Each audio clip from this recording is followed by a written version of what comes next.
Bismillah, alhamdulillah. Assalamualaikum warahmatullahi wabarakatuh. Alhamdulillahilladzi qad wafaqo lil ilmi khair khalqihi walituqa tanahat qulubuhum bilahwihi wa min alimi sani lam tahwihi. Dengan adanya saya di sini in this dedication, dalam kesempatan kali ini saya akan membawakan sebuah metode, yaitu tentang teologi Ahlussunnah wal Jamaah.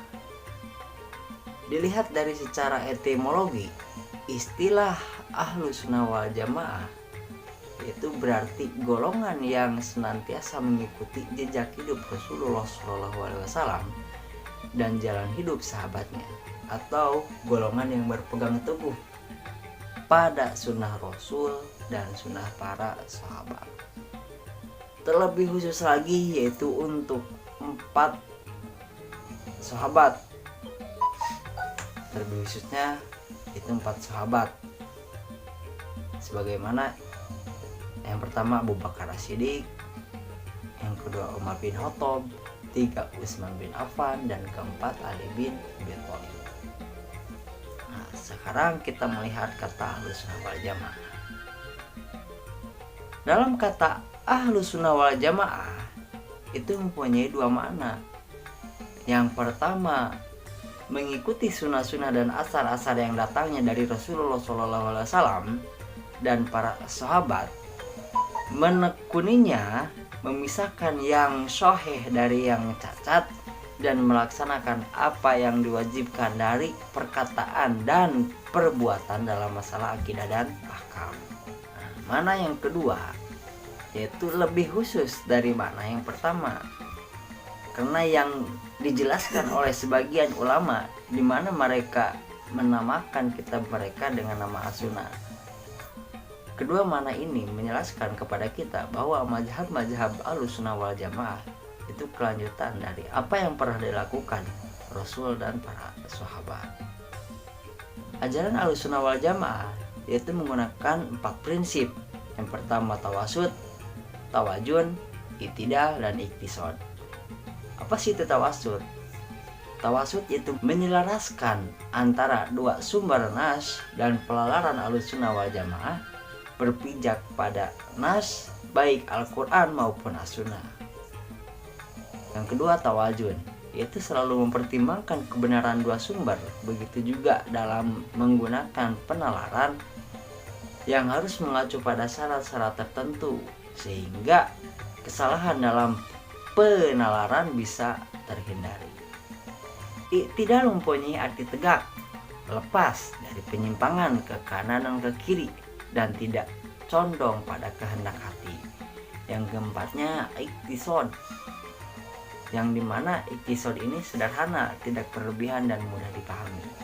Konsep sebagai paham Ahlussunnah wal Jamaah yang menggunakan sistem bermadzhab, maka perilaku keagamaan bagi setiap penganut paham Ahlussunnah mempunyai konsep tersendiri. Saya akan memaparkan 2 poin.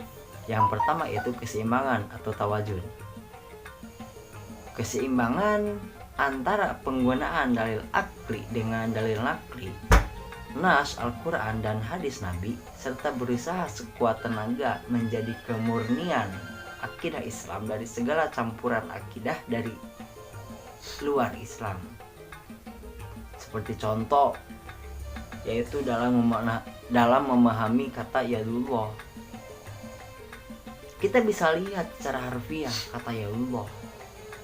Kata yadullah jika kita lihat secara harfiah mempunyai makna bahwa Allah itu mempunyai tangan secara harfiah.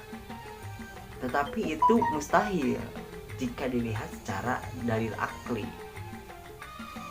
Maka demikian, dalam hal ini paham Ahlussunnah wal Jamaah berpendapat bahwa kata yadullah itu tidak diartikan secara harfiah, tapi harus ditakwil dengan arti kekuasaan gitu. Lalu poin kedua dalam memahami konsep takdir Ahlus Sunnah wal Jamaah, yaitu mengambil jalan tengah atau tawasud dengan tetap percaya diri bahwa segala sesuatu yang terjadi adalah atas ketentuan dan takdir Allah Subhanahu wa taala. Adapun ciri khas teologi Ahlus Sunnah wal Jamaah yaitu seperti pondok pesantren Salafiyah, pondok pesantren ilmu Al-Qur'an, pondok pesantren modern, dan masih banyak juga jenis pondok pesantren yang lainnya, dengan bertujuan untuk menghasilkan kesatuan pandangan hidup beragama, bermasyarakat, berbangsa, dan bernegara. Dengan demikian, pondok pesantren sebagai lembaga pendidikan yang di dalamnya terdiri dari berbagai komponen yang berasal dari beraneka ragam jenis masyarakat yang mampu membentuk kultur budaya yang diilhami oleh Ahlus Sunnah wal Jamaah. Mungkin demikian yang bisa saya sampaikan. Mohon maaf bila ada kekurangan. Wabillahi taufiq wal hidayah. Wassalamualaikum warahmatullahi wabarakatuh.